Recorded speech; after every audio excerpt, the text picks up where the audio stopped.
जी, बिस्मिल्लाहिर्रहमानिर्रहीम।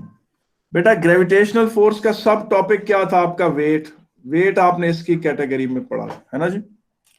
ये इसमें आपने पढ़ा था। अच्छा, मुझे बताएं, सारे इलेक्ट्रिक फोर्सेस क्या होते हैं? जितने भी चार्जेस के अंदर फोर्सेस होते हैं वो सारे फोर्सेस इलेक्ट्रोमैग्नेटिक होते हैं। मैग्नेट्स के बीच में जितने फोर्सेस होते हैं, मैग्नेटिक फोर्सेस, वो भी इलेक्ट्रो मैग्नेटिक फोर्स की टाइप में आते हैं। उसके बाद आपने इसमें पढ़ा था थ्रस्ट।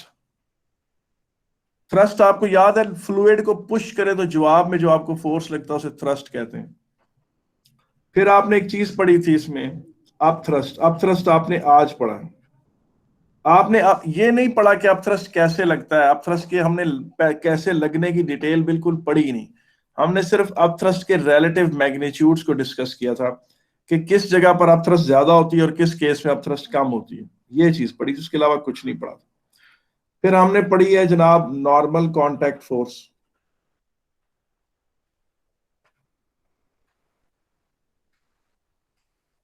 फिर हमने पढ़ा था टेंशन। फिर हमने क्या चीज पढ़ी थी जी? टेंशन के अलावा हमने पढ़ा था ड्रैग फोर्स। फिर हमने सरफेस फ्रिक्शन पढ़ी थी।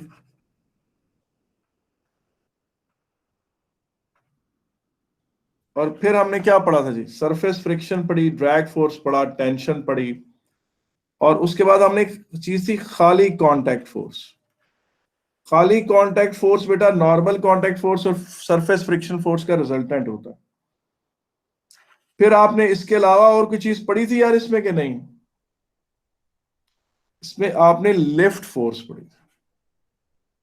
लिफ्ट फोर्स आपने अभी तक पढ़ा ही नहीं कि है होता क्या। टेंशन पढ़ ली आपने, नॉर्मल कांटेक्ट फोर्स पढ़ लिया, सरफेस फ्रिक्शन फोर्स पढ़ ली, इलेक्ट्रिक फोर्सेस, मैग्नेटिक फोर्सेस का देख लिया। अब आ जाता है जी लिफ्ट फोर्स। और लिफ्ट फोर्स के अलावा फिर मैंने कहा था जी न्यूक्लियर स्ट्रॉन्ग फोर्स और न्यूक्लियर वीक फोर्स है, ये हम रेडियो एक्टिविटी में जाके पढ़ेंगे। तो जितने फोर्सेस आपने पढ़े हैं उनमें से आपने सिर्फ लिफ्ट फोर्स नहीं पढ़ा अभी तक। लिफ्ट फोर्स क्या होता है? लाएं जी, आए लिफ्ट फोर्स के बारे में बात करते हैं।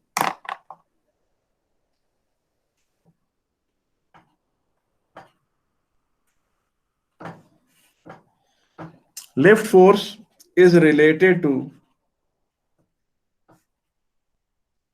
जी Bernoulli's principal.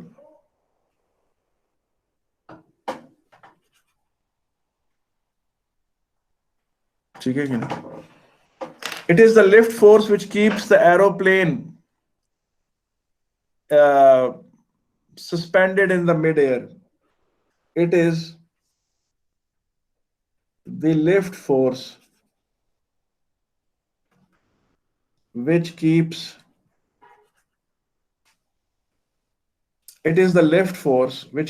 the aeroplane afloat in air। ठीक है कि नहीं है? या सस्पेंडेड सर या डेफिनेशन में हम ये प्रिंसिपल को कोट करेंगे और इस प्रिंसिपल की डेफिनेशन याद करनी है। नहीं नहीं नहीं नहीं, आपने सिर्फ लिफ्ट फोर्स को रिकॉग्नाइज करना है, बाकी आपको कीप्स द एरोप्लेन अफ्लोट और सस्पेंडेड और मूविंग इन एयर। सही प्रिंसिपल होता क्या वो बता दें डेफिनेशन। बता दो। अच्छा यार, इमरान खान ने ना अपनी बुक में ना एक वाकया लिखा है। इमरान खान आपका जो प्राइम मिनिस्टर नहीं है, उसने अपनी बुक में एक वाकया लिखा है। ठीक है? वाकया ये है कि वो एक काउंटी क्रिकेट में एक काउंटी मैच हो रहा था, इंग्लैंड के अंदर एक काउंटी का मैच हो रहा था। तो उसने कहा कि हम बोर हो रहे थे बड़े ज्यादा तो पिच जो थी वो बड़ी ड्राई थी। तो उसने कहा मैंने ये क्रिकेट बॉल थी मेरे पास, कहता है मैंने अपने एक दोस्त से एक ढक्कन मंगवाया, खुर्दा कटा हुआ ढक्कन किसी उस चीज का। कहते हैं उस ढक्कन की मदद से मैंने खुरच खुरच के इस बॉल की एक साइड रफ कर दी। क्या कर दी? एक साइड को काफी रफ कर दी। आपने देखा है वो बॉलर्स जो होते हैं वो यस बॉल को एक सर, रफ स्विंग ज्यादा होती है। करते हैं। तो आपकी आवाज बार बार कट रही है। तो मैं बेटा ये अब अभी आवाज आ रही है कि नहीं? हेलो। आ रही है सर, आ रही है सर, इसका नेट इश्यू होगा। अच्छा, अब वो ये था कि उस एक साइड को बेटा वो रखते हैं रफ, एक साइड को रखते हैं रफ और एक साइड को रखते हैं शाइनी, बहुत ज्यादा शाइनी रखते हैं। यानी एक साइड पर वो बहुत ज्यादा, उसको आप देखते हैं वो जुबान से उसको यस लगा रहे होते हैं, थूक लगा रहे होते हैं, इसको उस साइड शाइनी लगा रहे हैं। सर, और एयर रेजिस्टेंस का डिफरेंस होगा ना? एक साइड को बाज का तो अपने नाखून भी मार रहे होते हैं, एक साइड को अपने क्या मार रहे होते हैं, नाखून भी मार रहे होते हैं। वो आपने देखा होगा वो अक्सर, बल्कि दांतों से इसको दांत भी मार रहे होते हैं। मतलब कोई, अब तो खैर कैमरे इतने ज्यादा है, ग्राउंड में ही चोरी पकड़ी जाती है, मगर बॉलर्स की हमेशा ये कोशिश होती थी कि एक साइड को बड़ा परफेक्ट शाइन कर दें और एक साइड को रफ करें। इतना रफ करते थे कि उसको वो अपने नाखून भी चुभोने से ग्रेज नहीं करते थे। और एक दो दफा आपने पता ना, आपको ऑस्ट्रेलिया का जो वो कैप्टन था स्मिथ, वो अपने साथ कुछ चीज लेकर आया हुआ था जिसकी वजह से वो उसने उसको बॉल को ना वो मार के उधर से उसने उसकी उसकी शेप खराब की इस जगह से। उसकी वजह से आपको पता ना उसको कैप्टनसी से हाथ धोने पड़ गए थे। Yes sir. अब जब ये बॉल ऐसे फेंकी जाती है बैट्समैन की तरफ, ये देखिए ये बॉल है, इसको आपने थ्रो कर दिया, ये इस तरफ मूव कर रही है बैट्समैन की तरफ, और ये इसकी रफ साइड है और ये इसकी शाइनी साइड है। तो सामने से क्या आ रही है, हवा आ रही है, एयर रेजिस्टेंस। एयर रेजिस्टेंस, हवा आ रही है। यहां से जो हवा आएगी वो तेजी से गुजर जाएगी इधर, यहां से हवा जो है उसकी स्पीड क्या होगी, फास्ट। मगर जो यहां से हवा इधर आएगी वो स्लो होगी। यहां से हवा जब आकर इसको लगेगी तो वो क्या हो जाएगी बेटा, स्लो। स्लो होगी। जो हवा बेटा यहां से आकर लगेगी और इसको स्लो होगी, तो जो स्लो एयर होती है ना, उसके मॉलिक्यूल्स इस तरफ को खूब कुलैयंस करते हैं, इस तरफ को क्या करते हैं, खूब कुलैयन करते हैं। खूब कुलैयन करने से पूछें फिर क्या होता है, खूब कुलैयन करने से ये होता है कि इस तरफ को इसे एक फोर्स लगता है और ये बॉल यूं शाइनी साइड वाली तरफ स्विंग करती है, स्विंग्स टुवर्ड्स शाइनी साइड। ठीक है कि नहीं? आए मैं इसको थोड़ा सा, सर ऊपर एयर स्लो इस वजह से है क्योंकि ऊपर रफ सरफेस है। जी बिल्कुल, हवा वहां से टकरा कर स्लो हो जाती है। थोड़ा सा मैं इसकी वजाहत करता हूं आपके सामने। सर फिर एयरप्लेन का विंग ऊपर से शाइनी होगा, नीचे से रफ होगा, ताकि उसको वो फोर्स लगे। मैं उस तरफ बताता हूँ, वो भी बात बताता हूँ खैर, ठीक है कि नहीं है, अब वो भी बताता हूँ आपको। ये देखिए, ये मेरे पास एक पीस ऑफ पेपर है, यहां से मैंने ना इसको ये फोल्ड कर ली होगा, ठीक है, ये कर लिया और फिर इसमें से इसको मैंने ये उतार लिया।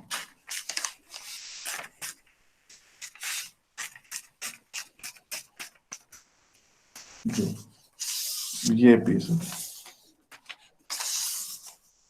अच्छा ठीक है।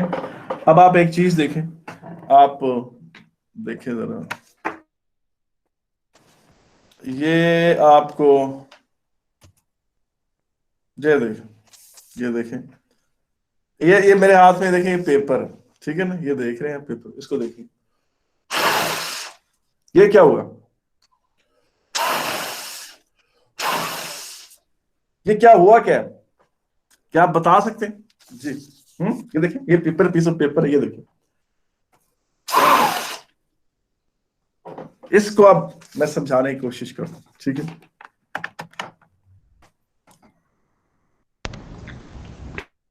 अच्छा, अब ये चीज देखें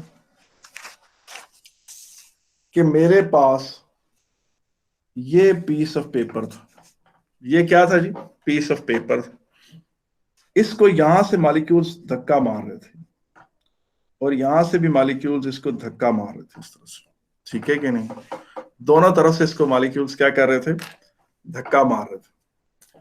तो क्या किया मैंने, मेरा मुंह यहां था, यहां से मैंने इस तरफ को ब्लो किया, मेरे मुंह से जो हवा निकली वो यूं गई। जब वो हवा इस तरफ को गई तो ये वाले मॉलिक्यूल भी मेरी हवा के साथ इस तरफ को चले गए। जब वो इस तरफ को चले गए तो उसको इस तरफ से कोई कोलाइंस नहीं लग रहे थे, मगर इस तरफ से लग रहे थे।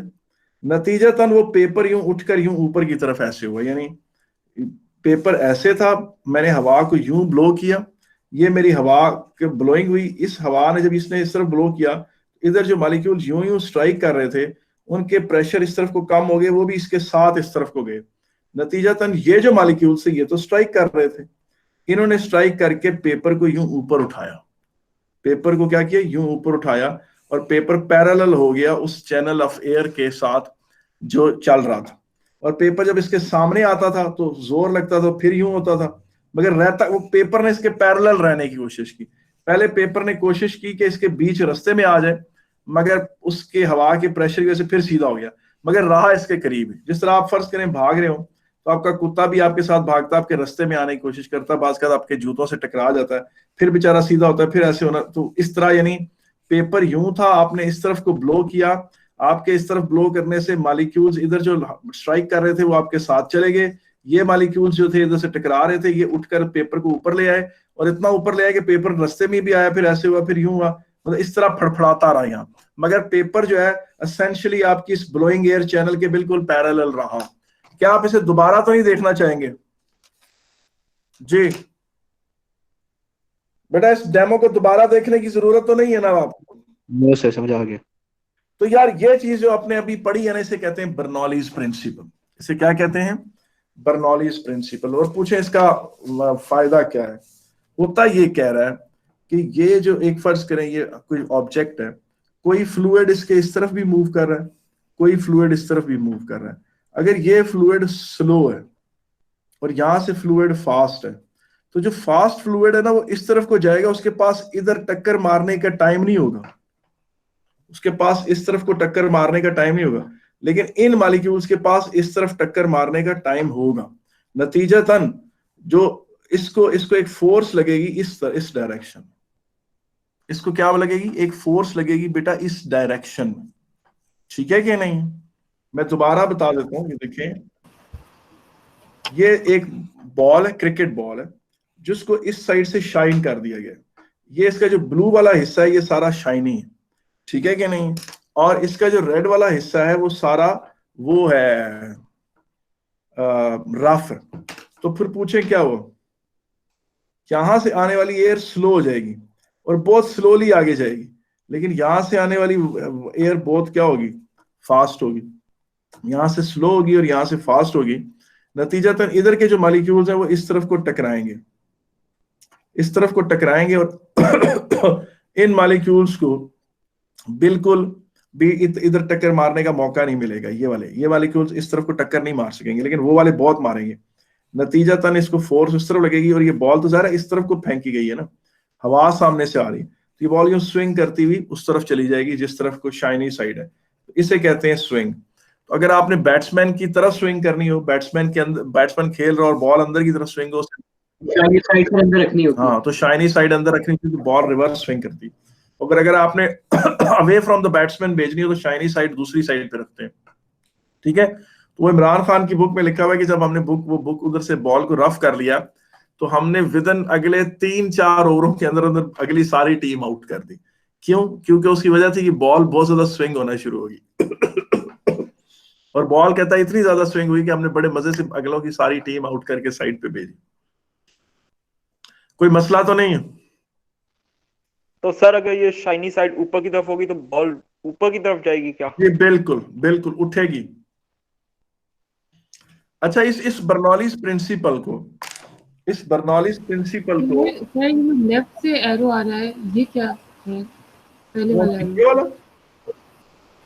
ये वाला ये ये लेफ्ट से ये बॉल का जी। पाथ है, ये पाथ ऑफ एयर। अच्छा, मैं दोबारा सारी बातें बताता हूँ, इधर देखो। अब ये मैंने स्विंग के हिसाब से बताई थी, अब मैं स्पिन के हिसाब से बताऊंगा। आपको पता है स्पिनर्स भी बड़ी बड़ी स्पिन करते हैं, बॉल उनकी ऐसे ऐसे इधर उधर जाती है, top spin, carrom ball, floater, flipper, googly, क्या क्या नाम है उनकी बॉलों के। वो पूछे किस तरह होते हैं, ये सब भी स्पिनिंग से होते हैं। वो इस तरह होता है, ये उन्होंने बॉल फेंकी है, जो बॉल यूं जा रही है, बैट्समैन की तरफ जा रही है, मगर बॉल को उन्होंने स्पिन दे देते हैं इस तरफ, वो घूमती हुई जा रही होती है, वो इतना तेज घूम रही होती है बॉल। आपको पता है वो तकरीबन 1500 रेवोल्यूशंस पर मिनट का रेट होता है उसका, इतना तेज स्पिन कर रहा होता है उसको बॉल, इतने जोर से वो कलाई के जोर पे फेंकते हैं उसको स्पिन करके। अब वो बॉल घूमती घूमती जा रही होती है। अगर इंग्लैंड में मैच हो रहा हो तो नीचे उसकी स्पिनिंग स्पीड भी लिखी हुई आती है, यानी उसकी सीधी स्पीड भी लिखी आती है कि 80 किलोमीटर पर आवर से गई है, और साथ ही नीचे लिखा हुआ आता है कि it is was rotating at this much so many revolutions पर मिनट के हिसाब से ये रोटेट कर। अब ये बॉल यूं यूं घूम रही है, तो पूछे होगा क्या? ये बॉल इस तरफ जा रही, बैट्समैन इधर खड़ा हुआ है, ठीक है कि नहीं, और बॉल यूं यूं घूमती भी जा रही है और इस तरह आगे भी जा रही है। और ये जो ब्लू में है ना, ये सामने से आने वाली हवा है। ब्लू में क्या आ रहा है, जो लेफ्ट की तरफ आ रहा है वो सामने से आने वाली हवा है। वो हवा जब इधर आएगी तो स्लो हो जाएगी, वो हवा जब इधर आएगी स्लो हो जाएगी। क्यों? क्योंकि बॉल इस तरफ को घूम रही है, और वही हवा जब यूं इस तरफ से जो हवा आएगी वो तेज हो जाएगी, क्योंकि वो बॉल भी इसी तरफ को घूम रही है, तो उसकी स्पीड इस तरफ को फास्ट होगी। जिस सर तरफ इसमें रफ और शाइनी आएगा? इसमें नहीं, जो स्पिनर होता है ना, स्पिनर बॉल की एक साइड को शाइनी और एक साइड को रफ रखने में इंटरेस्टेड नहीं होता, क्योंकि वो स्पिन से काम चला रहा होता है। वो किससे काम Yes, चला रहा होता है? वो वही इफेक्ट स्पिन से ले रहा होता है, ठीक है ना। और अब्दुल कादर आपको पता है ना, वो बॉल को ऐसे पकड़ता था और अपनी कलाई के जोर पे, इसके जोर पे स्पिन करता था, और उसकी yes, वजह sir, से wrist पे। बॉल बहुत गज स्विंग होती थी, इसीलिए उसको कहते थे best leg spinner of the century था वो, ठीक है कि नहीं। और वो जो एक बुक पब्लिश हुई the art off spin bowling, तो उसमें भी अब्दुल कादर का फ्रंट पेज पे पिक्चर उसी की थी, कि उन्होंने उसको कहा कि it was the best leg spinner. Shane Warne का टीचर भी वही था, शेन वॉर्न को सारी गुगलियां सारी अब्दुल कादर ने सिखाई थी। अच्छा, अब ये चीज देखें कि यहां से फास्ट होगी एयर, जब ये एयर फास्ट होती है तो इसके पास इतना टाइम नहीं होता कि इसको यूं टकरे मारे, मगर ये जो एयर स्लो होती है ना, उसके पास इतना टाइम होता है कि इसको टकरे मारे। नतीजतन इस बॉल को इस तरफ को एक फोर्स लगता है, और वो बॉल अपने ओरिजिनल पाथ से इस तरफ को मूव करना शुरू करती है, और बैट्समैन ने उसको इधर आते देखा होता है, वो अपना बल्ला इधर इसके हिसाब से आगे लाता है बल्ला अपना, कि बॉल इधर आएगी और मेरे बैट से लगेगी, मगर बॉल अंदर की तरफ आ रही होती है स्पिन करती हुई, और सीधी अमूमन उसके वो मिस करता है, उसको या तो बोल्ड हो जाता है अगर वो उसकी स्पिन को ना समझे और उसकी जो मूवमेंट इन एयर है उसे ना फॉलो करे तो, ठीक है कि नहीं। तो इस तरह से ये स्पिन बॉलिंग में भी यही चीज होती है। मुझे बताएं, यहां तक कोई मसला तो नहीं है? No sir. तो बेटा इसे कहते हैं लिफ्ट फोर्स। तो जितनी फास्ट बॉलर स्विंग करते हैं, जितनी स्पिन होती है, ये सारी की सारी बर्नौलीज प्रिंसिपल के तहत होती है, ठीक है कि नहीं। बर्नौलीज किसके? बर्नौलीज प्रिंसिपल के तहत होती है। और जो क्या कहते हैं, स्विंग भी स्पिन भी सारे बर्नौलीज प्रिंसिपल के तहत चलते हैं। कोई मसला तो नहीं यहां तक? No sir. ठीक है, अच्छा जी, अब आगे सर आगे चलते हैं। अब यही सर एक प्रिंसिपल, मिनट जरा स्क्रॉल अप कर सकते हैं जी सर, बिल्कुल। ऊपर का हिस्सा दिखा सकते हैं जरा?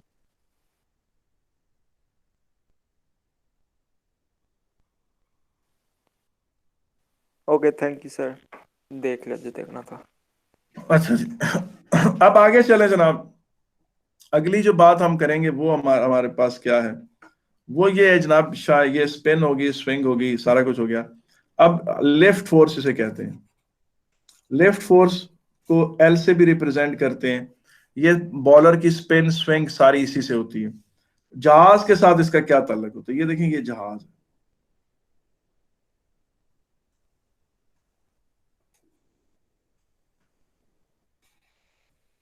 पहली बात है कि जहाज की जो अपनी बॉडी होती है ना, जहाज की अपनी बॉडी जो होती है वो इस तरह की होती है। जब जहाज इस तरफ को जा रहा होता है ना यूं, तो जो सामने से आने वाली हवा होती है ना, ये जो हवा है ना, ये बहुत तेजी से गुजरती है। नीचे उसके जो नीचे से हवा गुजर रही है वो फास्ट है। उसके नीचे से जो हवा नहीं, सॉरी, उसके नीचे जो हवा है वो आराम से गुजर रही है, एक नॉर्मल स्पीड से गुजर रही है। जो जहाज की अपनी स्पीड है ना, उसी से जा रही है। कि जहाज की स्पीड 220 मीटर पर सेकंड है, तो ज़ाहिर है इसकी स्पीड भी 220 मीटर पर सेकंड है यूं, ठीक है कि नहीं। और यहां से अब जो ये हवा यूं आएगी ना बेटा, यूं, वो यहाँ ऊपर से गुजर के जाती है इस तरह से, और जो यहां से हवा आई है वो भी ऊपर से गुजर के जाती है। जो हवा यहां से आ रही है वो भी ऊपर से गुजरती है। जो हवा यहां से आ रही है ये भी ऊपर से गुजरती है। अब देखें, ये हवा भी यूं ही गुजर रही है इधर से। इधर जो ये इतनी ज्यादा हवा है, ये सारी इस जगह कंसंट्रेट होगी छोटी सी जगह पर। तो जो ऊपर से जहाज के गुजरती है हवा, वो बहुत फास्ट होती है। उसकी स्पीड हवा की, अगर नीचे वाली की हवा की स्पीड 220 है तो उसकी ज्यादा होती, उसकी मुमकिन है 270 मीटर पर सेकेंड हो, ज्यादा स्पीड हुई होती है। नतीजतन जो हवा के इधर मॉलिक्यूल्स यूं जा रहे हैं, जो कि इतने तेजी से यूं जा रहे हैं कि उनके पास इस तरफ को कोलाइड करने का टाइम ही नहीं है। लेकिन ये वाले मॉलिक्यूल्स जो कि ये भी बड़े तेज नहीं है, लेकिन उनके कंपैरिजन में ये स्लो है। तो ये इससे टकरा कर, थोड़े से इस तरफ को टकरा कर एक फोर्स अपवर्ड जनरेट कर देते हैं। जो ऊपर वाली विंड फास्ट गुजर रही है वो फोर्स नहीं जनरेट कर सकती, लेकिन ये लोग करते हैं। इनका प्रेशर ज्यादा होता है अपवर्ड डायरेक्शन में और उनका कम होता है। इस पूरी चीज से एक अपवर्ड फोर्स जनरेट होता है जिसे लिफ्ट कहते हैं इसे। और ये लिफ्ट फोर्स जहाज की एरोडायनामिक शेप के सबब होता है कि जहाज जानबूझ के ऐसे बनाया जाता है कि उसके ऊपर से जब हवा गुजरे तो वो तेज हो और उसके नीचे से जो हवा गुजरे वो स्लो डाउन हो, तब लिफ्ट फोर्स जनरेट होती। अगर जहाज की शेप एक परफेक्ट इस तरह की होती, यूं होती कि जहाज के ऊपर से गुजरना और उसके नीचे से गुजरना हवा का एक जैसा होता, तो जहाज रनवे पे भागता रहता, कभी भी ना ऊपर उठ सकता। जहाज ऊपर उठता ही जो है। जी बेटा। सर वो फॉर्मूला 1 जो रेस कार्स होती हैं उनमें ऑपोजिट ही होती है थ्योरी अप्लाई। जी बिल्कुल बिल्कुल Onwards boost करते हैं। बिल्कुल बिल्कुल, उसमें वो नीचे की तरफ दब रही होती है। लेकिन खैर एक बात और भी है, नहीं सॉरी, वो भी मैं बताता हूँ आपको। ग्राउंड होती है तो नीचे से हवा नहीं गुजरती, इसकी वजह से वो उसके रोड के साथ अंदर ग्रिप हवा में बैठती है, उसके नीचे से लेकिन हवा नीचे भी गुजरी। ठीक है, अच्छा इधर देखें। जो शेप होती है प्लेन की उससे भी फर्क पड़ता है ना, उसी जी, वजह से वो नहीं करती। हाँ उसकी मैं वो बताता हूँ। अच्छा मैं फार्मूला 1 की भी बात आपसे डिस्कस करता हूँ, करें, मगर पहले मैं जो जहाज की बात बता रहा था। फिर बेटा जो जहाज के पर होते हैं ना वो भी इसी तरह से डिजाइन किए जाते हैं, इस शेप के होते हैं जहाज के पर, इस तरह के जहाज के पर होते हैं। ठीक है, अब यहां से जो हवा आ रही है वो यूं, ये मैंने जहाज का वो क्रॉस सेक्शनल एरिया दिखाया, यानी उसके पर का यूं, पर उसका यूं आ रहा है ऊपर, जहाज यूं जा रहा है, ये उसका यूं, उसका नोज है, ये यूं है, और ये उसकी पीछे टेल है, और इस तरह करके है। ये उसका क्रॉस सेक्शनल एरिया दिखाया। तो जो उसकी सामने से आने वाली विंड है ना, वो यहां से यूं हो जाती है, यूं यूं, ये ठीक है। अब ये बड़ा सा एरिया, ये इस छोटी सी जगह से गुजरता है, ये बड़ा, तो ये जब एयर यहां से गुजरती है तो यहां से खासी फास्ट हो जाती है। तो उसके मतलब ये जो फास्ट एयर होती है ना, इसके पास इतना टाइम नहीं होता नीचे की तरफ फोर्स लगाने का, मगर ये वाली एयर कंपैरेटिवली स्लो होती है, तो ये इस तरफ को एक फोर्स लगाती है और इसकी वजह से एक लिफ्ट फोर्स जनरेट होता है और जहाज ऊपर की तरफ उठ जाता है। और ये लिफ्ट फोर्स ही होता है जो जहाज को अफ्लोट रखता है। बेटा मेरी जो गुफ्तगू है सारे कंपोनेंट्स के बारे में वो अब खत्म होती है यहाँ पर, ठीक है कि नहीं। अब आगे सुनते जाए, अब हम आए, हम इनकी प्रैक्टिस करते वैसे हैं। सर एक बात जी मैं सुन रहा हूँ, जी मैं सुन रहा हूँ बेटा। सर अगर ये हवा गुजरने की जगह कम हो जाती है तो उसकी स्पीड क्यों बढ़ जाती है? यार जब तुम कभी लॉन में पानी दे रहे हो पाइप से, ठीक है कि नहीं, तो तुम उस पाइप का जब ऐसे करके मुंह प्रेस करते हो तो क्या होता है? तुमने यूनिफॉर्मेशन इंक्रीज अच्छा सर, प्रेशर इंक्रीज हो जाता है इसलिए। तो वो पाइप की स्पीड इधर की क्या हो जाती है? तेज नहीं हो जाती पानी की, यहाँ पर बढ़ बहुत जाती है। तेज हो जाती है। उसकी वजह ये होती है, तो इसका मतलब है जी जब सर। इस हवा को, यूं हवा जा रही है, वही हवा जब ऐसे ऊपर जाकर इतने से चैनल में से गुजरेगी इस तरह करके, तो उसकी स्पीड यहाँ तेज होगी। इधर स्पीड तेज होगी तो उसका ये वाला प्रेशर कम हो जाएगा, साइड वाइज वाला। जो जो इस तरफ को एक बॉक्सर है, वो यूं भाग रहा है तेजी से, जब वो बॉक्सर इस तरफ को तेजी से भागते हुए इस तरफ को कोई मुक्का मारेगा किसी बंदे को, तो वो मुक्का कमजोर होगा। मगर अगर वो बॉक्सर यहाँ रुक गया, रुक के उसने इसको मुक्का मारा, तो उसको बहुत जोर का मुक्का मारेगा। ये छोटा सा असूल है। इसका मतलब है कि जो विंड इस तरफ को जा रही है, जितनी ज्यादा उसकी स्पीड इस तरफ को है, उतना उसका कम प्रेशर इस तरफ को है। यही प्रिंसिपल है बॉडीज का, और इसी के ऊपर जहाज ऊपर उड़ते हैं। अब आगे आए, मैं बेटा मेरी एक मजबूरी ये भी है कि बेटा मैं ना इन फोर्सेस के ऊपर बहुत ज्यादा देर नहीं लगा सकता, क्योंकि ज़ाहिर है इनका जिक्र किसी क्वेश्चन के अंदर आता है, डायरेक्ट इन पर डायरेक्ट एक क्वेश्चन नहीं आएगा, ये क्वेश्चन के सब पार्ट होते हैं। तो फिर इनकी तरह इनको डिस्कस भी करना बहुत जरूरी है। हक तो ये है कि इन पर बड़ी डिटेल से गुफ्तगू कीजिए, मगर फिर जल्दी से गुफ्तगू करके आगे चलना हो। आए जी प्रैक्टिस करते हैं। सबसे पहले ये देखें कि जनाब आप, ये एरोप्लेन है,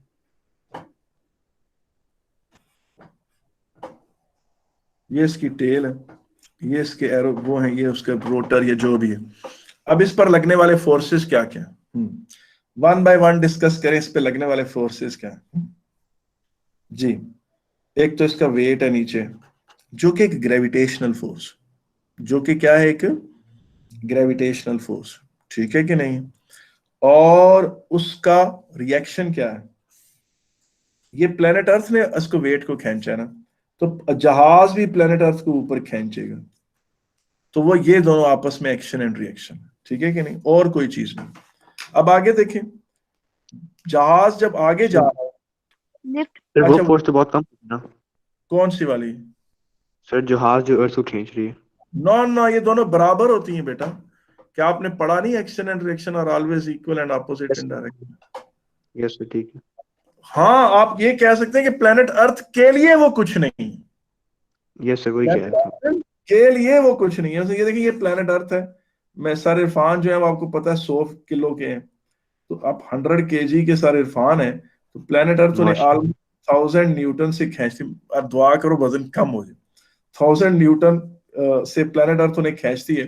तो प्लेनेट अर्थ को वो भी 1000 न्यूटन से खींच रहे हैं, मगर वो 1000 न्यूटन प्लेनेट अर्थ के लिए कुछ नहीं, वो 1000 न्यूटन प्लेनेट अर्थ के लिए कुछ नहीं,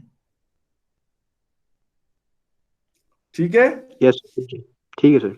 अब आप ये चीज देखें कि उसके बाद इसको एक ऊपर की तरफ फोर्स लग रही है जो लिफ्ट है। लिफ्ट फोर्स कौन सी है, वो है जो हवा ने जहाज पे लगाई है। वो कौन सी फोर्स है जो हवा ने जहाज पे लगाई है। लिफ्ट फोर्स कौन सी फोर्स है, वो फोर्स है जो हवा ने जहाज पर लगाई है, ठीक है। लिफ्ट फोर्स वो फोर्स है जो हवा ने जहाज पर लगाई है, ठीक है, सही है, मान लिया हमने। यस अब लिफ्ट फोर्स का रिएक्शन वो है, वो फोर्स जो जहाज ने उस हवा पर लगाई है जिसने इसे लिफ्ट फोर्स लगाई, किसी और हवा पर नहीं। उन एयर मॉलिक्यूल्स पर लिफ्ट फोर्स का रिएक्शन उन एयर मॉलिक्यूल्स पे लगेगा जिनकी कंबाइंड इफेक्ट से जहाज को लिफ्ट फोर्स मिली है, और वो फोर्स होगा जो हवा ने लगाया है, किसके ऊपर, जो जहाज ने लगाया है हवा के ऊपर। अब आप ये चीज देखें कि ये रोटर घूम रहा है, ये रोटर घूमकर हवा को पीछे पुश कर रहा है, तो जवाब में जो इसको आगे की तरफ फोर्स लगेगा, जो इंजन फोर्स है, उसको किससे रिप्रेजेंट करते हैं, टी से। वो होता क्या है, थ्रस्ट फोर्स। क्या कहलाता है वो बेटा, वो फोर्स क्या कहलाता है, थ्रस्ट थ्रस्ट फोर्स। फोर्स। और आपको पता है कि हवा की नाक आगे से हवा को चीरती भी तो जा रही है ना, हवा की जहाज की नाक हवा को चीरती जा रही है, हवा की सारी बॉडी। तो सामने से जो एयर मॉलिक्यूल्स वैसे आकर ऑब्स्ट्रक्ट हो रहे हैं, उनकी वजह से जो फोर्स लग रहा है उसे कहते हैं ड्रैग फोर्स। सर ये जो ऊपर लिफ्ट फोर्स है इसी को अपलिफ्ट भी कहते हैं ना। किसको, इसको, जी हाँ बेटा, लिफ्ट फोर्स का नाम अपलिफ्ट नहीं है, लिफ्ट फोर्स ही होती है। हाँ, वैसे इसको कॉमन फिजिक्स में कोई कहे कि अपलिफ्ट, वो लहदा बात है, लेकिन स्टैंडर्ड फिजिक्स में इसका नाम लिफ्ट फोर्स है, और ये बर्नौलीज प्रिंसिपल की वजह से लगती है। ओ लेवल्स में वो मुझे याद आ रहा था। हाँ, वो लिफ्ट फोर्स के, अपलिफ्ट फोर्स असल में लिफ्ट फोर्स ही होती है, और बर्नौलीज प्रिंसिपल की वजह से लगती है, ठीक है। और उसकी वजह ये होती है कि नीचे से हवा स्लो गुजरती है और ऊपर से हवा फास्ट गुजरती है। जहाज की शेप ऐसी होती है। अगर जहाज की शेप इस तरह की न बनाई जाए तो जहाज रनवे पर ही दौड़ता रहेगा, उठेगा नहीं वो।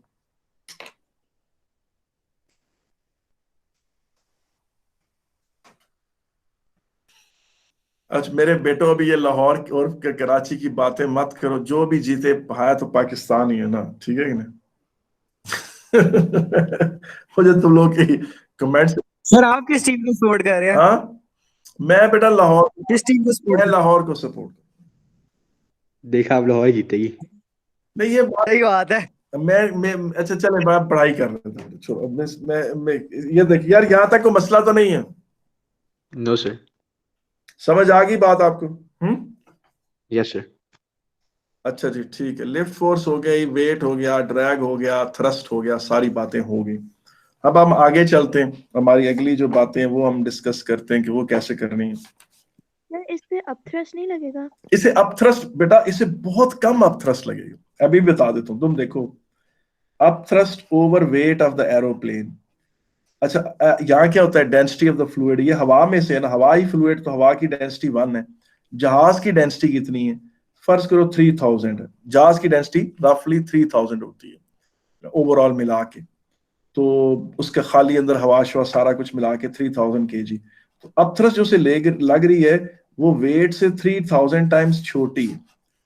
इसका मतलब ये है कि इसका जो ये वेट, इसको W लग रहा है, तो इसको 3000 से डिवाइड करो तब इधर छोटी सी अपथ्रस्ट लग रही है। वो इतनी छोटी है कि तुम उसको इग्नोर कर सकते हो। तो अपथ्रस्ट सिर्फ एयर में वैसे सर ये अपथ्रस्ट का फॉर्मूला ड्राइव कैसे हुआ था? बेटा मैंने आज आपको बताया था कि हमने ये इसका थ्योरी बिल्कुल नहीं पढ़ी। मेरा मकसद ये था कि सिर्फ तुम्हें आइडिया हो जाए कि अपथ्रस्ट का मैग्नीट्यूड कंपेयर टू वेट किसके कितने के बराबर होता है।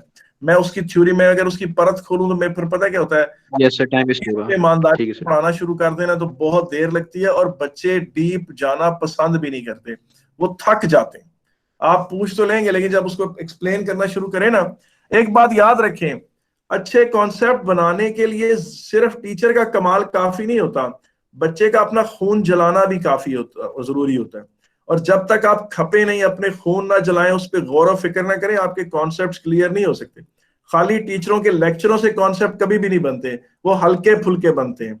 बहुत अच्छे कॉन्सेप्ट डीप थिंकिंग से ही बनते हैं और बड़ी खप उसमें तकलीफ से बनते हैं, मुफ्त के कभी भी नहीं बनते। अच्छा जी आगे।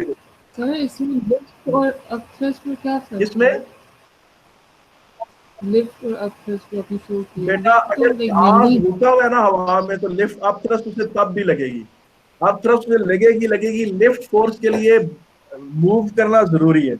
लिफ्ट फोर्स करने के लिए लिफ्ट तब लगेगी जब इस तरफ से ऊपर से गुजरने वाला फ्लूइड स्लो हो और नीचे से गुजरने वाला फ्लूइड फास्ट हो। और That's only possible with- sorry मतलब सॉरी ऊपर से फास्ट हो और नीचे वाला स्लो हो, यस सर, ठीक है। हाँ, तो तब लिफ्ट फोर्स लगेगी। लिफ्ट, और आप देखो, आप हवा बॉल जो स्विंग होती है तो वो बेटा अपनी स्पीड से स्विंग होती है ना, उसकी एक साइड साइनी होती है, एक साइड रफ होती है, और फिर उसको आप जोर से फेंकें या स्पिन करके फेंकें, खाली टेबल पे पड़ी पड़ी बॉल तो कभी भी उसको लिफ्ट फोर्स नहीं लगेगी।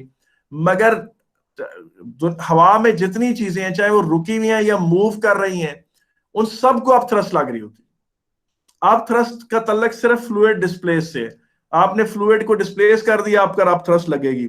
ये लहदा बात है कि एयर के अंदर, एयर की चूंकि डेंसिटी बहुत ही कम है किसी भी चीज के मुकाबले में, एयर की डेंसिटी 1 है, बाकी चीजों की डेंसिटी बहुत ज्यादा होती है, तो इसलिए जो एयर से किसी चीज को वो लगती भी है अपथ्रस्ट, वो 1 over many times of the weight है। इसलिए हम एयर के अंदर तो कभी अपथ्रस्ट दिखाते भी नहीं है, बच्चों को इवन पढ़ाते तक नहीं है। वो तो लहदा बात है कि कैम्ब्रिज ने उसके ऊपर एक क्वेश्चन पुट कर दिया, अच्छा खासा बड़ा क्वेश्चन पुट कर दिया, और फिर उन्होंने 3-4 बल्कि अपथ्रस्ट की शीट मैंने एक अलहदी बनाई थी, उतनी मोटी शीट बन गई थी। फिर मुझे अंदाजा हुआ कि मतलब कैम्ब्रिज इसको बहुत ज्यादा रिस्पेक्ट दे रहा है, तो फिर मजबूरन हमें फिर उसको लाना पड़ा अपने डिस्कशन में, ठीक है कि नहीं, वरना मैं उसके अंदर जहां पर उतना कूदने का हमारा दिल ही नहीं है कि हम उसको इतनी डिटेल में डिस्कस करें। ठीक है, आगे चलते हैं। अब जनाब आगे हमने देख लिया था, अब ये चीज देखें कि जो हेलीकॉप्टर होता है, हेलीकॉप्टर का भी मैंने आपको बता दिया था क्या होगा। ये इस तरह से, अब ये पंखा हवा को यूं पुश करके हवा को नीचे फेंक रहा है, जब ये हवा को नीचे फेंक रहा है तो ये वेट ऐसे ही लगेगा, और चूंकि ये हवा को नीचे की तरफ पुश कर रहा है, फ्लूइड को पुश करने के नतीजे में से अपवर्ड फोर्स लग रही है, तो वो क्या फोर्स क्या कहलाएगी, थ्रस्ट फोर्स कहलाएगी। कौन सी फोर्स कहलाएगी, थ्रस्ट फोर्स लगे। हेलीकॉप्टर में बहुत सारे फोर्सेस होते हैं, लेकिन हम सिर्फ उसका रफ सा मॉडल डिस्कस कर रहे हैं, तो हमने उसमें सिर्फ ये 2 फोर्सेस ही दिखाने हैं। सर जब वो मूव करेगा हेलीकॉप्टर तब उसमें लिफ्ट भी लगनी चाहिए ना? नहीं, वो उतनी तेजी से जाता ही नहीं है कभी, और उसकी मतलब देखें हेलीकॉप्टर की बहुत ज्यादा जो स्पीड होती है वो मैं आपको बता देता हूँ 220 किलोमीटर पर आवर होती है, और जो एरोप्लेन की स्पीड होती है वो रफली 800 किलोमीटर पर आवर होती है। दोनों की स्पीडों में बड़ा फर्क है, ठीक है कि नहीं है, मगर उसको लिफ्ट फोर्स भी लगेगी। मतलब आप ये कह सकते हैं, हाँ सही कह सकते हैं कि अगर इसकी ये साइड ठीक है और ऊपर वाली शेप थोड़ी डिफिकल्ट है और हवा कर रहे हैं तो जरा सा फर्क पड़ेगा। अगर आपको मतलब आप बहुत ही उसको इन डेप्थ जाके स्टडी करें तो उसमें काफी सारे फोर्सेस होते हैं, हम अगर उनके मेन फोर्सेस को डिस्कस करें, जिस तरह से प्लेन पे लगने वाले हम अपथ्रस्ट को भी नहीं डिस्कस करते। अच्छा, हॉट एयर बलून पे क्या होता है? सर एक मिनट, क्योंकि स्पीड्स डिफरेंट है एयरप्लेन और हेलीकॉप्टर की, तो इसका रिजल्ट क्या होगा, डिफरेंस क्या होगा फिर एयरप्लेन और हेलीकॉप्टर में? उसमें एक तो ये बात है बेटा कि हेलीकॉप्टर जो है वो आप ये नहीं कह सकते कि मैं हेलीकॉप्टर पे न्यूयॉर्क जाऊं, वो आपको पता है कि उसकी स्लो स्पीड होती है। अगर आपको पता है यहाँ से न्यूयॉर्क जाने के लिए 18 घंटे जहाज लेता है, तो हेलीकॉप्टर तो 4 दिन लेगा, ठीक है कि नहीं? नहीं और सर, मैं कह रही हूँ लिफ्ट का क्या इफेक्ट होगा? लिफ्ट, और इसमें खाली थ्रस्ट है, उसमें लिफ्ट भी होगी प्लेन में। एक बात यार, मेरी बात सुन। एक तो ये था कि हेलीकॉप्टर होता है ना बेटा, उसकी आप डिजाइन जितना भी आप अच्छा बना लें, आप उसका हेलीकॉप्टर का डिजाइन बतौर खास इस तरह का नहीं होता कि उसमें कि यहाँ से विंड फास्ट जाए और यहाँ से विंड स्लो जाए, क्योंकि थ्रस्ट लिफ्ट फोर्स लगने के लिए जरूरी है कि ये वाली विंड स्लो हो और ये वाली विंड फास्ट हो, और क्या कहते हैं, ये वाली विंड फास्ट हो, ये स्लो हो, और तब स्लो वाली साइड से फास्ट वाली साइड पर अपवर्ड फोर्स लगता है, ऐसे लिफ्ट। मगर ये होता है कि हेलीकॉप्टर का रोटर यूं घूम रहा होता है, वो तेज घूमते हुए हवा को नीचे पुश कर रहा होता है, और नीचे पुश करके वो अपवर्ड एक थ्रस्ट फोर्स जनरेट कर रहा होता है, और फिर यस सर, अपने वो ब्रिटल होती है। हाँ, तो उसमें जो लिफ्ट फोर्स के कैलकुलेशंस है वो ना करें आप। लिफ्ट फोर्स में तो आप विंड स्पीड को यहां से और यहां से कैलकुलेट करके ला रहे होते हैं, तो आप समझें कि हेलीकॉप्टर लिफ्ट फोर्स के ऊपर बहुत ज्यादा रिलाय नहीं करता, ठीक है ना? हेलीकॉप्टर ठीक का है मेन सर। तो ये होता है कि हेलीकॉप्टर जो है उसकी शेप इस तरह की होती है, मैं उसकी शेप तो नहीं मैं बना सकता, लेकिन पॉइंट ये होता है कि वो इस देखें, ये जो हवा रोटर को घुमाकर हवा को नीचे फेंक रहा है, हवा को इतना ज्यादा जोर से नीचे फेंक रहा है कि उसके जवाब में से ऊपर थ्रस्ट फोर्स लग रही है। इन हालात में कोई हवा इस तरह और इस तरह तो नहीं ना मूव करेगी, उसलिए हेलीकॉप्टर लिफ्ट फोर्स पे रिलाय नहीं करता, क्योंकि उसमें विंड की स्पीड इस तरफ को हो रही है, ठीक है? ठीक है सर। हाँ। यस। अच्छा, अब आगे देखें, हॉट एयर बलून को देखें जरा। हाँ, सर वो विंड स्पीड नीचे की तरफ जा रही है तो न्यूटन्स थर्ड लॉ की वजह से हेलीकॉप्टर ऊपर उठ जाता है। जी बिल्कुल बिल्कुल सही कहा आपने, थ्रस्ट फोर्स में direct application of Newton's third. अब हॉट एयर बलून का क्या होगा?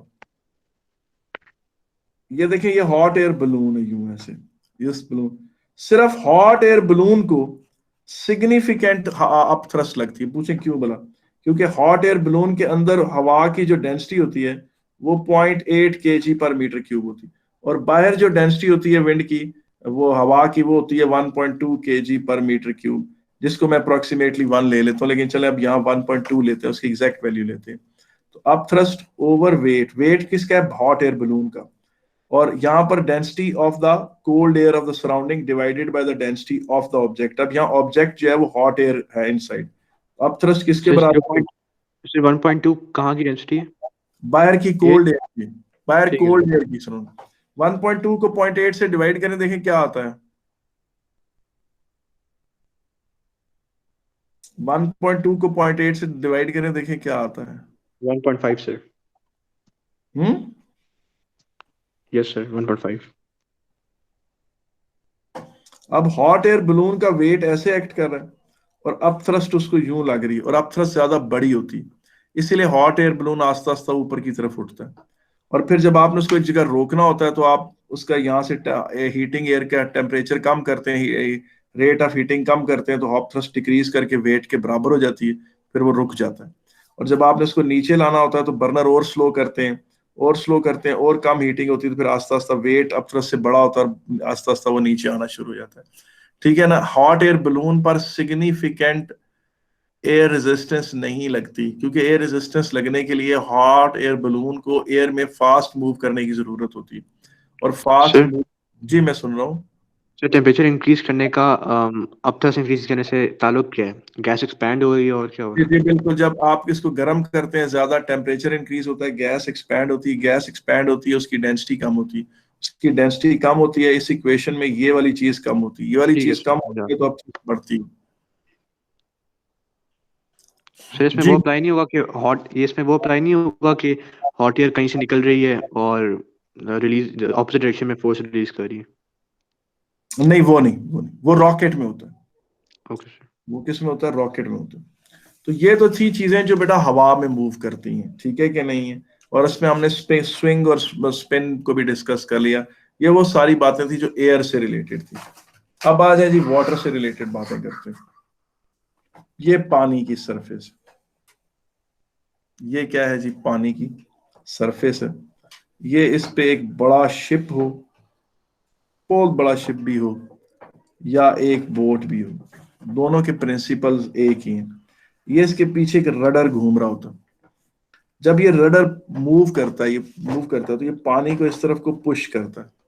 ये रडर पानी को इस तरफ को पीछे को पुश करता है। जवाब में पानी जहाज को आगे पुश करता है, और वो जो फोर्स होती है उसे थ्रस्ट फोर्स कहेंगे, और वही इंजन फोर्स है, वही एक्चुअली इंजन फोर्स। यानी ये जनाब, आप ये चीज देखो कि ये रडर जो है ये घूमकर पानी को पीछे पुश करता है, फ्लूइड को पीछे पुश करता है, तो जवाब में से जो फोर्स लगती है वो थ्रस्ट फोर्स कहलाती है, और वो एक्चुअली वही इंजन फोर्स है। जहाज का वेट नीचे की तरफ एक्ट कर रहा है, और इतना पानी उसने डिस्प्लेस किया है, और उसने उसे अपवर्ड एक फोर्स लगाया, अप थ्रस्ट। और चूंकि मैंने कहा था जो बॉडीज कंप्लीटली पानी में इमर्स नहीं है, उनके ऊपर आप ये वाला फार्मूला नहीं लगा सकते, कंपैरिजन वाला ये नहीं लगाएंगे इसके ऊपर। फ्लोटिंग बॉडी में अपथ्रस्ट सिंपली वेट के बराबर होती है। और जब जाहिर है जब जहाज आगे की तरफ जा रहा है, तो जहाज आगे की तरफ फॉर्मूला कहाँ नहीं लगाएंगे? वाटर में जो कंप्लीटली इमर्स नहीं, उन Okay, बॉडीज sir. पर नहीं लगाएंगे जो कंप्लीटली इमर्स नहीं। और बेटा जब जहाज आगे की तरफ पानी में जा रहा है, तो पानी को चीरता हुआ जा रहा है। पानी को किस तरह जा रहा है, तो उसकी वजह से जो पीछे की तरफ रेजिस्टिव फोर्स लग रही है उसे ड्रैग फोर्स कहते हैं। ठीक है ना बेटा, एक छोटी बोट पर भी यही होता है। बोट के अंदर भी इंजन लगा हुआ होता है, उसका भी वेट होता है, उस पर भी अप थ्रस्ट लग रही होती है, उसे भी सामने की तरफ थ्रस्ट फोर्स लग रही होती है, और उसे भी पीछे की तरफ एक ड्रैग फोर्स लग रहा होता है। कोई मसला तो नहीं है नो सर। बेटा? यही काम मछली के साथ होता है। ये देखेंगे मछली है ना, यूं सर जी मैं सुन रहा हूँ। Hot air balloon fully immersed है एयर के अंदर, इसलिए हमने वो फॉर्मूला इस्तेमाल किया। ये बिल्कुल बिल्कुल, हॉट एयर बलून तो फुली इमर्स्ड है एयर के अंदर। ठीक है कि नहीं? ठीक है कि नहीं? अब देखिए मछली का वेट नीचे, मछली को भी पानी अपथ्रस्ट लगा रहा है। मछली को भी क्या लगा रहा है? अपथ्रस्ट लगा रहा है। ठीक है ना? और पानी में चूंकि मछली की डेंसिटी वाटर की डेंसिटी के तकरीबन बराबर होती है, मछली की डेंसिटी वाटर की डेंसिटी के क्या होती है? बराबर होती है, इसलिए अपथ्रस्ट और वेट मछली में बराबर होते हैं। और मछली जब अपनी दुम को हिलाती है, तो दुम हिलाकर पानी को पीछे पुश करती है, जवाब में उसे सामने की तरफ थ्रस्ट फोर्स लगती है। और जो उसकी ये नाक पानी को चीरती जा रही है सामने से, उससे जो उसको फोर्स लग रहा है वो ड्रैग फोर्स होगा। सर हमें कैसे पता होगा एग्जाम में कि फिश की डेंसिटी क्या है? बेटा आपको नहीं, लेकिन एक बात याद रखें, पानी के अंदर ना वो नीचे डूब रही है ना ऊपर उठ रही है, तो उसका अपथ्रस्ट वेट के बराबर ही होता है तकरीबन। ठीक है सर? ठीक है कि नहीं? यही चीज बेटा सबमरीन में भी होती है। ये सबमरीन है, ये देखिए, ये इसके पीछे रडर घूम रहा होता है। रडर घूम के पानी को पीछे पुश करता है, तो जवाब में उसको आगे की तरफ एक फोर्स लगती है, और वही इंजन फोर्स होती है, वही थ्रस्ट फोर्स होती है। और जाहिर है सबमरीन आगे से पानी को चीरती भी जा रही है, तो सामने से आने वाला पानी जो उसके ऊपर फोर्स लगा रहा है वो ड्रैग फोर्स है। वेट बदस्तूर नीचे है और अप थ्रस्ट बदस्तूर ऊपर। इसका मतलब है कि चाहे मछली हो, चाहे सबमरीन हो, चाहे वो हो शिप, बड़ा शिप हो या छोटी बोट हो, इन चारों के ऊपर एक ही प्रिंसिपल लगता है। इन पर एक अपथ्रस्ट लग रही होती है, इन पर एक वेट लग रहा होता है, थ्रस्ट फोर्स लग रही होती है, और ड्रैग फोर्स लग रहा होता है। इन पे चार मेन फोर्स लगते हैं, उसके अलावा इन पे कोई फोर्स और नहीं लग रहा। मुझे बताएं कि मसला तो नहीं सबमरीन है जी? ये अंडर वाटर नहीं है क्या सबमरीन? अंडर वाटर नहीं है? तो सबमरीन अगर एक ही हाइट पे फ्लो कर रही है, सबमरीन अपनी एवरेज डेंसिटी वाटर के बराबर कर देती है।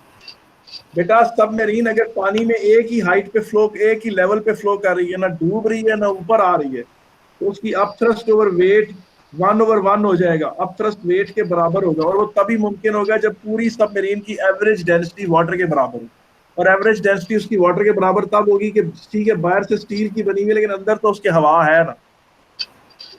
और दूसरा ये था कि वो अपने अंदर पानी भर भी लेती है, उसके अंदर ब्लास्ट टैंक्स होते हैं, वो अपने अंदर पानी भरकर अपने वेट को अपने अपथ्रस्ट के साथ एडजस्ट करती रहती है। जब उसने ऊपर आना होता है तो वो अपना पानी अपने अंदर से, ये जो पानी है सारा बाहर निकाल देती है, तो अब थ्रस्ट वेट से बड़ी हो जाती है, फिर वो ऊपर की तरफ आ जाती है। जब उसने पानी में नीचे जाना होता है तो ज्यादा पानी अपने अंदर भर लेती है, तो उससे वो नीचे चली जाती है, उसका वेट अब थ्रस्ट से बड़ा हो जाता है। इस तरह से वो मूव करती है। ठीक है सर। अब ये चीज देखेंगे, जो स्टील बॉल पानी में गिर रहा है, जो स्टील बॉल पानी में गिर रहा होता है, उसको ये वेट नीचे की तरफ एक्ट कर रहा है, उसको अब थ्रस्ट ऊपर की तरफ लग रही है और साथ ड्रैग फोर्स ऊपर की तरफ लग रहा है। कोई मसला तो नहीं है जी? जी कोई मसला तो नहीं बेटा इस तरह?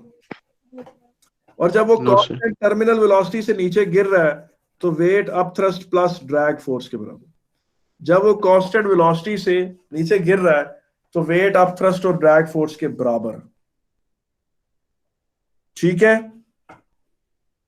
Yes sir. अच्छा बेटा, ये भी पेपर में क्वेश्चन आया कि ये एक एयर बबल है। क्या है? एयर बबल है जो ऊपर की तरफ उठ रहा है। अब जो एयर बबल होता है, आपको पता है कि एयर बबल का अपना वे, उसमें तो एयर होती है। एयर बबल ऊपर की तरफ उठ रहा है। फर्ज करें ये पानी की सरफेस है, ये नीचे किसी बंदे ने ना नीचे जाकर, आपको पता ना वो डाइवर्स जब नीचे गए होते हैं तो वो ब्रीदिंग भी कर रहे होते हैं, तो उनके मुंह से हवा भी निकल रही होती है, Yes, sir. तो वो उससे फर्ज करें एयर बबल है।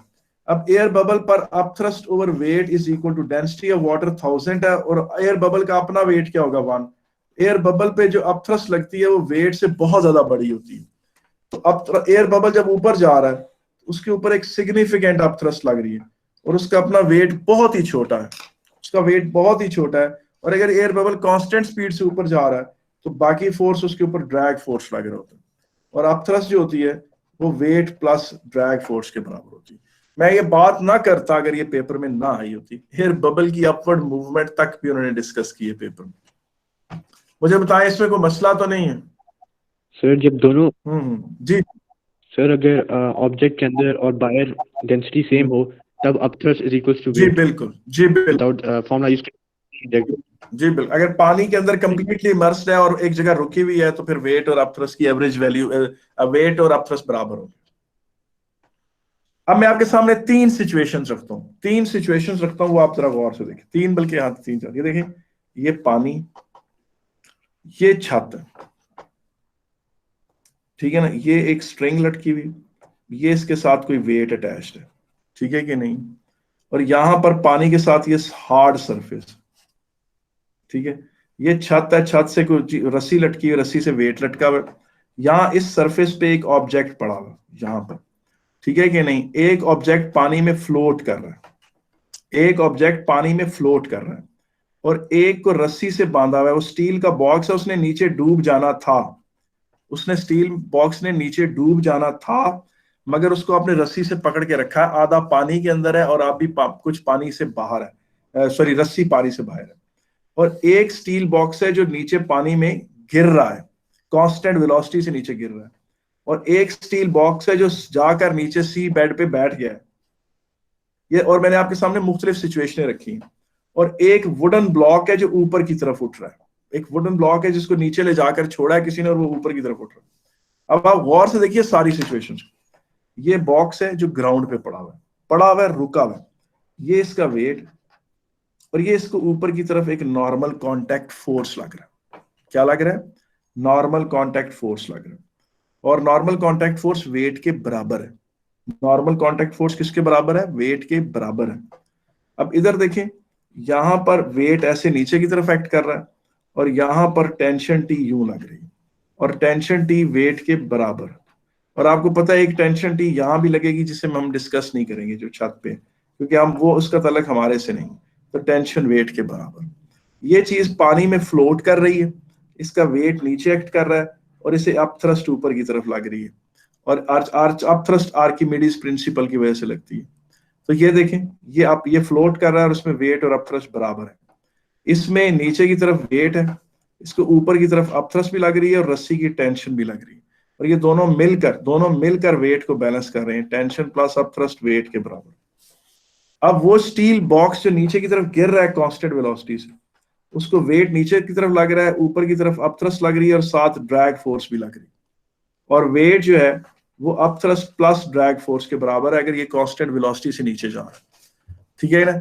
और अगर ये नीचे की तरफ एक्सेलरेट कर रहा है तो वेट इन दोनों के सम से भी बड़ा है, ठीक है। अब ये स्टील बॉल नीचे फर्श पानी में पड़ा हुआ नहीं, सुन जी, सर ड्रैग फोर्स कब होगी? ड्रैग फोर्स मूविंग ऑब्जेक्ट पर होगी, रुकी हुई चीज पर ड्रैग फोर्स नहीं लगती है बेटा। तो ठीक है, जिस तरह व्हेन यू वायर जी रोप से हम है तो उसकी उन पे नहीं लग रही है ना, वो तो रुकी हुई है, वो चीज तो रुकी हुई है। साथ बेटा प्लीज कमेंट्री ना करो ना बेटा, देखो इनको फिजिक्स पढ़ने दो बेटा, ठीक है। आप ये चीज देखें, सॉरी सर। अच्छा ये देखो, ये ऑब्जेक्ट फर्श पे पड़ा हुआ, उसके तो ये वेट ऐसे एक्ट कर रहा है, इस पर अप थ्रस्ट भी लग रही होगी, नॉर्मल कांटेक्ट फोर्स भी लग रहा है, और फर्श पे लगने वाला नॉर्मल कांटेक्ट फोर्स इस नॉर्मल कांटेक्ट फोर्स से कम होगा। और बेटा ये जो वुडन बॉक्स ऊपर की तरफ उठ रहा है ना, ये अप थ्रस्ट ऊपर होगा, वेट इसका नीचे होगा और ड्रैग फोर्स नीचे होगी। अच्छा बेटा मैं देखो, मैं यहाँ एक बात तुम्हें रिकॉर्डिंग सर अपथ्रस्ट क्यों लग रही है कि वो फ्लूइड को उसने रिप्लेस ही नहीं किया, नीचे पड़ा रहा आराम से। तो बेटा रिप्लेस तो किया है ना, पानी के अंदर बैठा हुआ है तो अपथ्रस्ट तो लगेगी, पानी के अंदर बैठा हुआ है तो अपथ्रस्ट क्या करेगी, लगेगी, छोड़ेगी नहीं बिल्कुल। चलिए ठीक है सर। अच्छा बेटा मैं यहाँ रिकॉर्डिंग बंद करके आपसे एक बात कहना चाहता हूँ।